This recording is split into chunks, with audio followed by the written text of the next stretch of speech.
So, what do you guys think? You're gonna have to let me know down in the comments below. We've made some changes. Now, I quite like it. It does, however, resemble an airplane hangar to me slightly. So, you know, as I say, let me know in the comments below what you're thinking about this base change. And then on the inside, it's also slightly different, a little bit more spacious. Still narrows into the old layout of the base though. So from this point onwards, we've got change, but from this point inwards, we've got no change at all. Anyway guys, hey, welcome back to the Minecraft Let's Play series. This is episode 6. I am Hocus Pocus, and just before we begin today's episode, I just want to remind you that if you do enjoy it, please be sure to drop a like down below.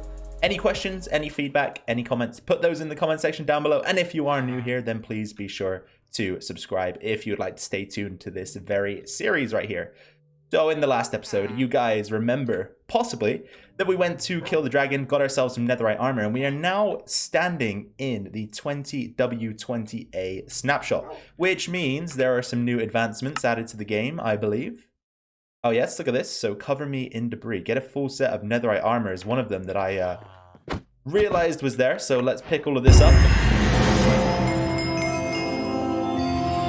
Loud noises. We've got the advancement. Very good. And there was one more, right, for ancient debris. Oops, let's grab that. Hidden in the depths. All right. And that kind of leads us into today's episode. As for plans for the episode, we are going to begin with a little bit of fooling around here. And when I say fooling around, of course, I mean doing something that's probably going to be quite important in the long run. So in the base here, we've got some ancient debris smelting up. And between episodes, I've been working over at the village to try to get something done that is best done early, in my opinion. The earlier you get it done, the easier your life is going to be. So let's craft up some more of these netherite ingots. Not that we need them right away, but we will need them very shortly. And if you're wondering, I got the remainder of that ancient debris between episodes using the same bed method. First big piece of news, and something we are working on between episodes when I mentioned the villager activities, is that we have ourselves a librarian villager with a mending trade. Now he wants 10 emeralds and a book, which I think is not a bad deal whatsoever. However, we don't have any books in our inventory currently. And now we are able to complete the trade. So after you trade a single time with any villager, they will lock the trades in, so this guy can no longer be changed to a separate trade. However, we are interested in getting ourselves an Unbreaking 3 villager because I want to finally get our Elytra enchanted. The Mending book is also useful for pretty much every tool and armor piece in the game, and I'm going to be using that very shortly. However, I don't know if we have any villagers that are unemployed at the moment. They all seem to have a job. So unfortunately for this guy, we had to break some job site blocks to force him to become unemployed. And now we have convinced him to become a librarian for the village, which means he will trade enchanted books. Now what you can do is just keep breaking and replacing the lectern until you get the trade that you desire. So this time we didn't get the enchanted book trade. Let's try that again. Okay, that was a failure once again. Come on, this time. Yes, okay, so channeling this time, not what we're looking for. We're actually looking for Unbreaking 3, as I mentioned. So let's give it one more shot. Respiration 1. Okay, you're not going to give us what I want easy, are you? And that's fine, because we can just cut out all of the hard work, the off-camera time, which amounted to, I think, 2 in-game days from dawn to dusk. So it took a while, but we finally got it. And he wants 38 emeralds, which is slightly unfortunate because we only bought enough for 1 mending book and then about 3/4 of an unbreaking book. So give me just a moment to head back to base, trade with our cleric, and I'll be right back to buy your book. Stay right there, okay? When all is said and done, we have a total of 2 mending books and 1 Unbreaking 3 book. Now, you saw in the last clip that I did end up buying 1 more mending book because I forgot that we also require 1 for the pickaxe as well as the Elytra. So for the Elytra, we're going to go ahead and put on the Unbreaking. And there goes our anvil. Of course, that would happen right when I'm trying to record. All right, let's try that again. So we've got Unbreaking 3 on the wings. We're going to also place Mending on them. And that's all that we can get on there. So that'll do for now. And then for the pickaxe, we've got this guy up to Efficiency 5. It's got Fortune 3 and Unbreaking 3. We're going to pop Mending on there as well. And then we're going to take that dude indoors. And you can probably guess what's going to happen next. You saw the netherite ingot in my inventory. And yes, you're right. We are going to upgrade it to a netherite pickaxe. All right, so pickaxe goes in, so does the ingot. And that gives us the netherite pickaxe. Now, this is a slightly faster pickaxe. It has a little bit more durability. So all in all, it is a decent upgrade. Let's see what it looks like in our hand. It kind of looks like stone, right? Maybe they should have made the texture a little bit more discernible from stone or iron. It's somewhere in between stone and iron, isn't it? Although either way, it's gonna improve our quality of life. So I don't really care what it looks like.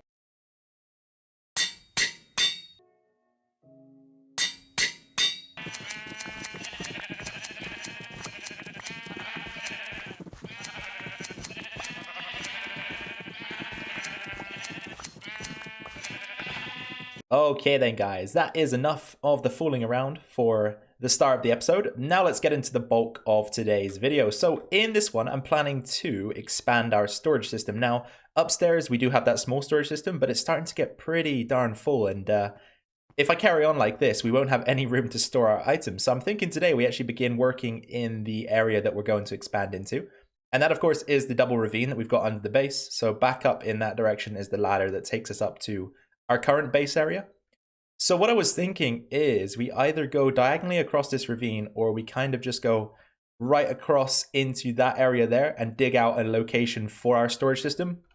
I haven't particularly decided, but I think first things first, we need to kind of get this part of the ravine in order. So we need to select at what height we're going to have the floor here.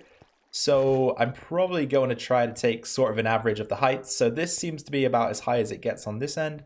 We go down by 1 block, by 2 blocks, by 3 blocks. Okay, I'm just going to survey this end as well.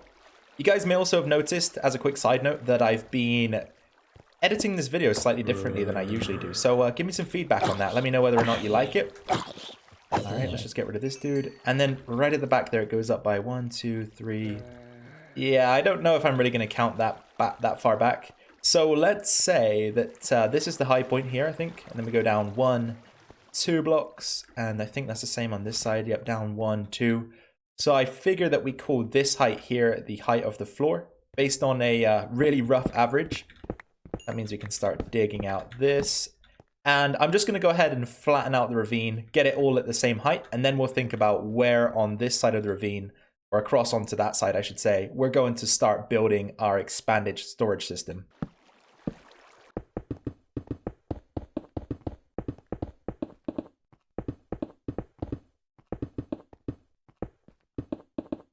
Okay, sweet. So we've got a pretty much universal floor level across the entire ravine now. And I think that I've decided to just take a straight shot across the ravine instead of trying to go diagonally. That might be kind of difficult to build in that fashion. So I think instead for our storage room, which is likely to be boxy because, you know, we've got to fit chests in a uniform fashion, I think we'll just take the straight shot across the ravine and just make our lives slightly easier, you know? Okay, so we've got ourselves a makeshift bridge. That'll do for the time being. And then I guess we'll try and line this up with something. So maybe we could just go with the center of the bridge. Yeah, I think that'll work out well. Or do we move it over 1 slot? Maybe we make the center line up with this block here instead. That might be a better idea. All right, let's get digging. Clear out a bit of space, and then we can work on laying down the foundations and ideas that we have in mind for this build.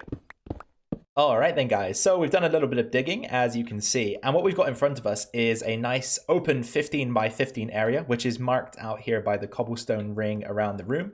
And then on the right hand side here, I've actually started to kind of map out what we're going to do. So this storage system is going to be a modular type storage system. You guys know how finicky I am with my storage, and I like to have everything organized into certain categories, right? So we usually have stone building blocks, wood building blocks, etc., etc. And what I'm going to try to do with this system is I'm trying to stick to that policy of storage, but at the same time allow each item to have its own chest. So the way we're going to lay this out is we're going to have these segments inside of the build. So we've got 15 by 15, which means that we can have an opening of 1, 2, 3, 4, 5, 6. That allows us to have an area, as I say, of 6 wide chests. And I'll show you what I mean by that in a second because I'm not explaining it very well. Okay, so we've got our chests right here. And we'll place the chests down like so. So they will be facing sideways. And we will have access to this part of the chest here. So this is going to be the room where we access the storage. And then what I'm going to put on the front of each of these chests is an item frame. So let's say, for example, in this chest, we are going to be storing cobblestone. We'll put a piece of cobblestone there. And then the cobblestone will go inside of the chest. And then what we'll do is, possibly with signs, possibly with something else, we're going to label this part of the storage. So this module, this is where the modular part comes in. This 6 wide area is one module of the storage system. We'll label this module stone building blocks, for example, and then we can go ahead and fill other chests with diorite, for example. And then we might have andesite in here, and so on and so forth. And each chest will eventually have its own item frame, and everything will be laid out in a nice, succinct and modular, organized manner. And I think that that will work very well. So I'm going to continue building here. We've got a bunch of modules to complete. I need to figure out how high this place is going to be. If it's going to have multiple levels, which it probably will, because there's going to be a bunch of blocks that are going to go into storage here. And I'm going to try and figure out the best way to lay out the storage so that everything fits into place nicely. You guys already know what's going on here, right? It's the 5-block combo is making a return for the storage system. Now, we've got our modules planned out. They look something like this. So as I say, they're each 6 wide, and we can fit a total of 30 double chests in there. They're 5 high, 6 wide. 6 times 5 is 30. And I'm just going to quickly take you through the remainder of the design and some of the choices I'm going to make. So first of all, we're going to clear out the floor section. And I think, again, we'll just go with the spruce planks, right? That's kind of the theme we've got going on here. We've got a bunch of spruce, so let's go with spruce planks. I'm going to leave a couple open because we're going to add a couple of extra things in there. So by extra things, I mean some lighting. We're going to hide some lighting under the chests. Always a good idea if you are making a storage room, to hide some of the lighting under the chests, and then, you know, it's not visible. Even though we are going to be using the redstone lamps, and I do like the way that they look, so I'm not too concerned whether or not you can see them, but I'm still going to try and hide as much of the lighting as I can here. All right, let's make a bunch of those guys, and then if we pop them into the gaps, they should light up like so. Very good, very good. And then we also are going to create some slabs. And the slabs are going to work for the ceiling of the modules so that the chests are able to be opened. And then the next module, if we do create a second floor, can just sit on top of the slabs there. And that matches what we've got down below, which is going to work out pretty well again. All right, so we'll go chest, chest, chest, chest, chest, chest, chesty chest, chesty chest. And then, you know, rinse and repeat. Not going to make you guys watch all of this. So 3 of the modules are now in place, and I want to just test out a few things here, see what we like the look of. So I've got 3 different wood types with me. I've got dark oak, some birch, and some oak. And we're just going to make a few signs out of each of the wood types so that I can figure out which one I like the most. So we've got some dark oak signs.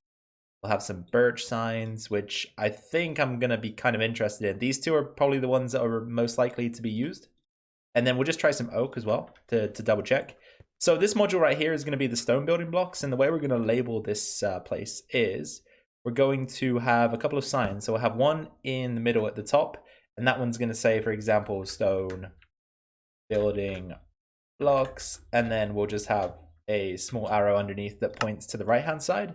And then underneath that sign, we'll have another one. So then maybe on this side, we'll have wood building. Oops, let's go down a line, blocks, and then again, just a small arrow like so. So it's clearly labeled without the S, of course, when we get around to doing it properly. So, okay, that's oak, and then we've got the birch. Maybe let's try a dark oak somewhere. So on this side, let's go ahead and do something like misc items, I guess. Misc items. Okay. Maybe we should try a spruce sign as well, just to be double sure that spruce isn't the way to go.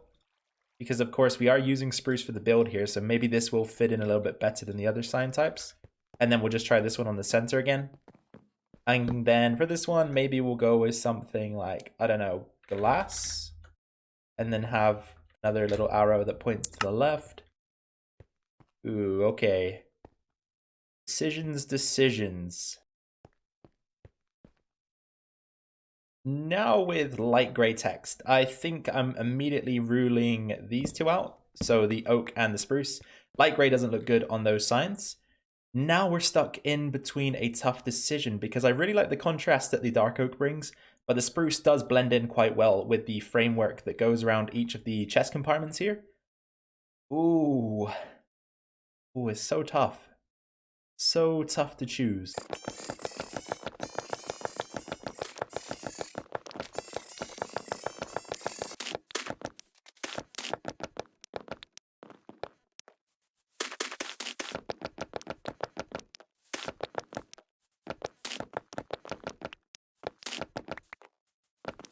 Wood gathering is slowly becoming the bane of my existence, but we're finished.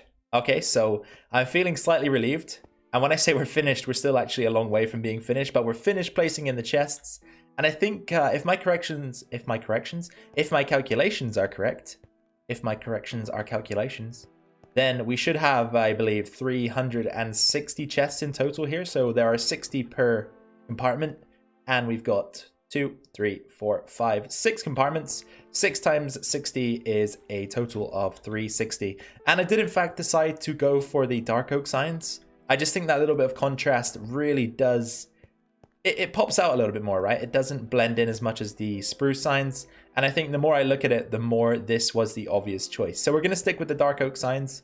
I've labeled up a few things. So we've got stone building blocks here. We've started with a cobblestone chest in the bottom left corner. We're going to go with wood building blocks to the left of that. And then at the back on the right hand side, we're going to have our mob drop section. And so far I haven't actually, I haven't labeled these guys. But we're not going to be moving any of the storage from upstairs down here. I think I'm just going to start this storage area fresh. So anything that we've got lying around after this build, I might go ahead and stir away here.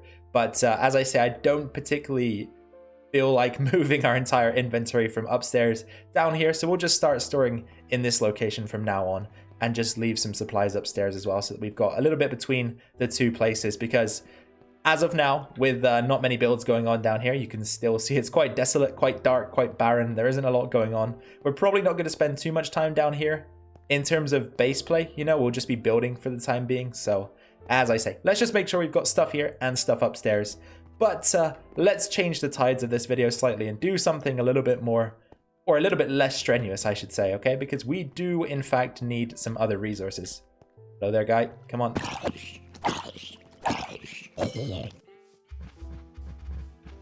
Aha!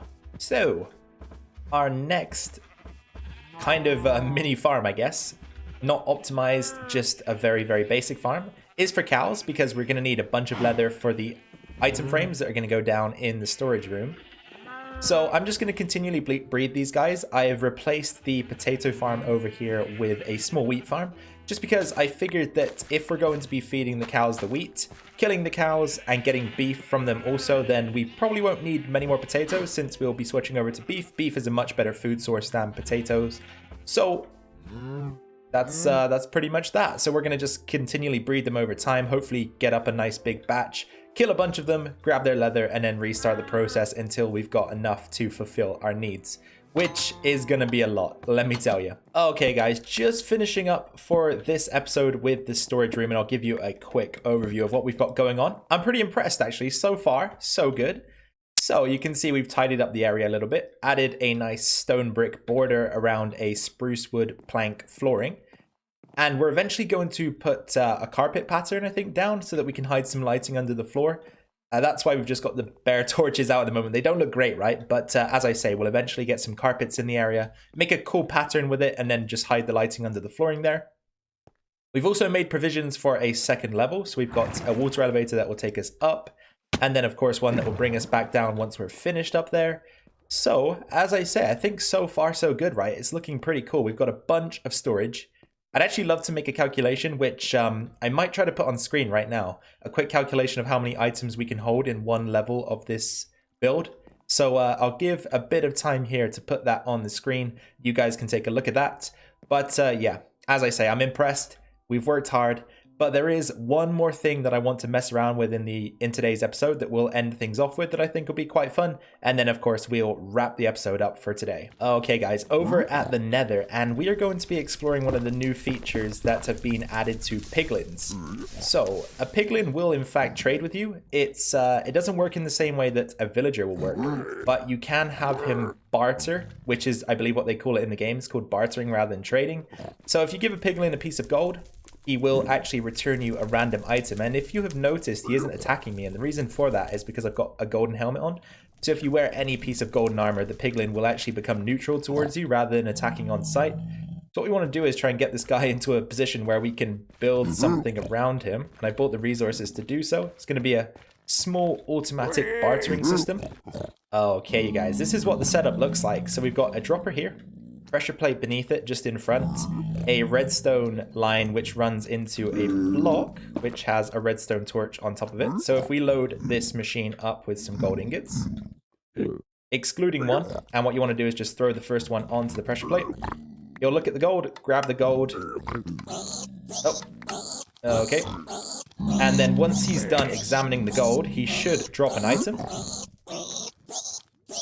Possibly not into the hopper though at the moment.